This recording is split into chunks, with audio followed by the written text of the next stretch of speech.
Animé, énergique et finalement utile. Les observateurs politiques s'accordent pour dire que le deuxième débat des candidats à la primaire est globalement plus réussi que le premier.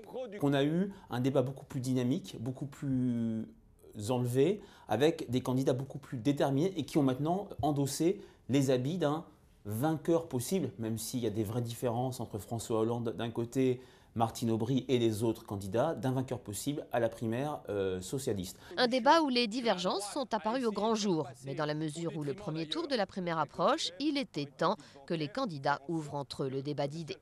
Ce deuxième débat était plus sur le fond, chacun était sur sa cohérence. Vous remarquez que c'est sur les questions économiques qu'il y a eu de la distinction. Sur les questions sociales, c'était très consensuel. Les socialistes sont tous à dire qu'il faut aider les plus en difficulté. Mais la guerre des personnes était aussi d'actualité. Le match s'est surtout joué entre Martine Aubry et François Hollande et c'est ce dernier qui semble avoir remporté la mise. On a eu deux positionnements qui sont assez présidentiables.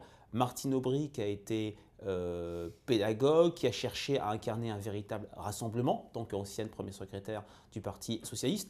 C'était surtout François Hollande qui a paru souvent cherchant à prendre de la hauteur, cherchant à faire la synthèse. Un troisième rendez-vous télévisé est prévu le 5 octobre, 4 jours avant le premier tour de la primaire. Les sympathisants de gauche auront une dernière occasion d'écouter les arguments des candidats avant de faire leur choix.